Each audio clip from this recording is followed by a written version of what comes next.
చంద్రుడు అంటే చాలు మనకెక్కడ లేని ఆనందం.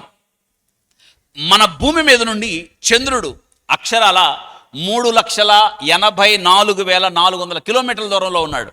ఎందుకు చంద్రుడిని సృష్టించాడంటే రాత్రిని ఏలుటకు. ఆదికాండం 1వ అధ్యాయం 16వ వచనం. భూమికి ఉన్న ఏకైక సహజ ఉపగ్రహం ఎవరు? చంద్రుడు. చంద్రుడు చుట్టుకొలత ఎంత తెలుసా? 3,476 కిలోమీటర్లు చుట్టుకొలత. భూమికి ఉన్న ఏకైక సహజ ఉపగ్రహం ఏంటది? అవును చంద్రుడు. ఎందుకంట? ఏం వెళ్ళటానికి? జాగ్రత్త వినండి. రాత్రి చంద్రుడిని ఏలాలా, చంద్రుడు రాత్రుడిని ఏలాలా? రాత్రి చంద్రుడిని ఏలకూడదు, చంద్రుడే రాత్రిని ఏలాలి. ఆ చంద్రుడు మీరే. మీకు ఒక విషయం తెలుసా? చంద్రుడు ప్రకాశించడు. సూర్యుని యొక్క వెలుగు చంద్రుడి మీద పడి పరావర్తనం అవుతుంది. ఇక్కడ విషయం గుర్తుపెట్టుకోవాలి. నీతి సూర్యుడు దేవుడైతే, చంద్రుడు నువ్వైతే, దేవుని యొక్క వెలుగు నీ మీద పడగా నువ్వు ప్రకాశించి చీకటిని ఏలాలి. చీకటి పాపానికి గుర్తు. మీరు పాపమునకు దాసులు కాక పాపమును ఎదిరించాలి. ఇది వాక్యం చెప్తుంది. ఆత్మీయ అర్థంలో రాత్రి నిన్నేలకూడదు, చీకటిని నువ్వేలాలి. నీవే చీకటిని ఏలాలి. లోకమంతా అంధకారమే, నీవు వెలుగు సంబంధివి. మనలో వెలుగు లేదు. క్రీస్తు యొక్క వెలుగు నీ మీద పడగా నువ్వు ప్రకాశించావు. అవును, నీ ముఖ కాంతి అన్నాడు. నీ ముఖ కాంతిలో మా రహస్య పాపాలు. నీ ముఖ కాంతి. రోమిలకు రాసిన పత్రిక 13వ అధ్యాయం 12వ వచనం. రాత్రి చాలా గడిచి పగలు సమీపంగా ఉన్నది గనక మనము అంధకార క్రియలను విసర్జించి తేజో సంబంధమైన యుద్ధోపకరణములను ధరించుకుందుము అని చెప్పాడు. అంటే మనము పగటివారమే, చీకటి వారం కాదు. ఈరోజు వాక్యం వింటున్న నీవు నేను నేర్చుకుందాం. చీకటి నిన్నేలుతుందా? నీవు చీకటిని ఏలుతున్నావా? చీకటి పాపానికి గుర్తుగా ఉంది, అంధకారానికి గుర్తుగా ఉంది. ఆలోచించండి. సూర్యుని వెలుగు నీ మీద పడగా ప్రకాశించారా? అద్భుతం. సినాయి కొండ మీద మోషే 40 రాత్రింబవళ్ళు. ఆ సూర్యుడు ఎవరు? ఆ సూర్యుడు దేవుడే కదా. ఆయన పేరు నీతి సూర్యుడు. ఆ నీతి సూర్యుని యొక్క రెక్కల్లో నీకేం కలిగిందన్నాడు? మలాకి ఆరోగ్యం కలిగిందన్నాడు. ఆ నీతి సూర్యుని యొక్క వెలుగులో నీవు నేను ఉండగా ప్రకాశిస్తాం కదా.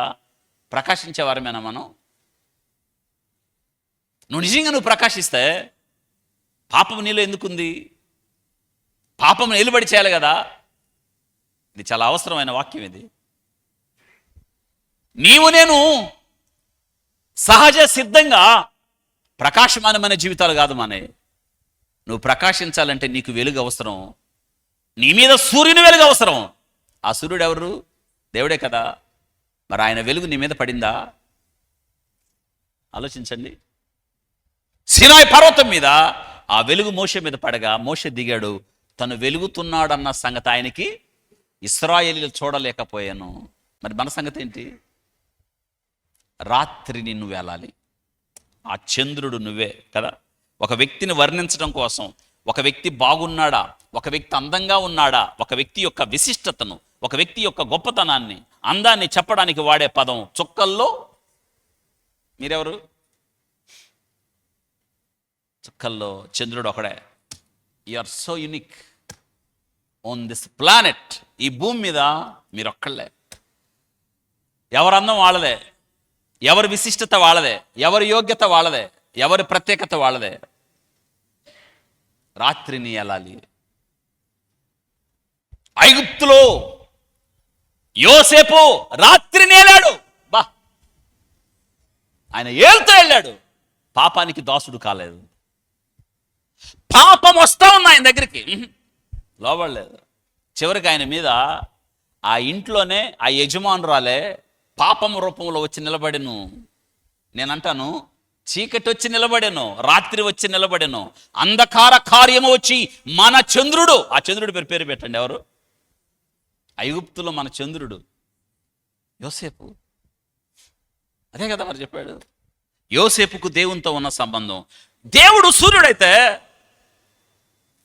యోసేపు చంద్రుడైతే, ఇక్కడున్న వెలుగు ఎవరి మీదకి వచ్చింది? అవును, నీవు నా ఇంట్లో అడుగు పెట్టిన నాటి నుండి అన్నాడు. వెలుగు వచ్చాను. అబ్బా, ఏమొచ్చింది? వెలుగు వచ్చింది. ఇక్కడ గమనించండి, ఏలుట, రూలర్ బానిసగా వెళ్ళాడు, ఇంటిని వెళ్ళాడు. ఎవరింటిని వెళ్ళాడు? మొట్టమొదట బానిసగా పనోడుగా వెళ్ళాడు ఆ ఇంటికి. పనోడుగా వెళ్తే ఆయనకు తెలియలేదు, పనోడిని తీసుకెళ్ళాను అనుకున్నాడు, కానీ ఆ ఇంటికి చంద్రుడిని తీసుకెళ్ళాను అన్న సంగతి ఆయనకి. చంద్రుడు వెళ్ళాడు, అడుగు పెట్టాడో లేదో ఆ ఇంట్లో ఉన్న చీకటి మొత్తం ఏమైందో చూడండి. అసలు అద్భుతం ఏంటో తెలుసా? పాపం వచ్చి నిలబడగా యోసేపు పాపము చేయలేదు. పాపము యోసేపును ఏలాలి అని వచ్చింది, కానీ యోసేపు అవకాశం ఇవ్వలేదు. ఆ పాపముని యోసేపు ఏం చేశాడు? ఏలుబడి చేశాను. అందుకే మీరు చూడండి, యోసేపు ఎక్కడైనా ఏలుబడి చేసేవాడే. ఆ ఇంట్లో చివరికి ఆ ఇంట్లో నిందలేసి యోసేపుని జైల్లోకి పంపారు. జైల్లో కూడా యోసేపు ఎవరు? ఏలుబడి చేశాడు. చివరికి ఫరో ముందు తీసుకొని వెళ్ళినప్పుడు అంటున్నాడు, పేరుకే నేను రాజుని, నీకు తెలియకుండా ఎవడు కాలెత్తద్దు, చెయ్యెత్తద్దు, యోసేపు మా ఇంటిని నువ్వు వేలాలి అన్నాడు. ఆహా, అంటే ఏంటో తెలుసా? మా ఇంట్లో ఉన్న చీకటిని నువ్వు చంద్రుడుగా పారదోలాలి యోసేపు అన్నాడు. మిమ్మల్ని ఎవరన్నా అన్నారా?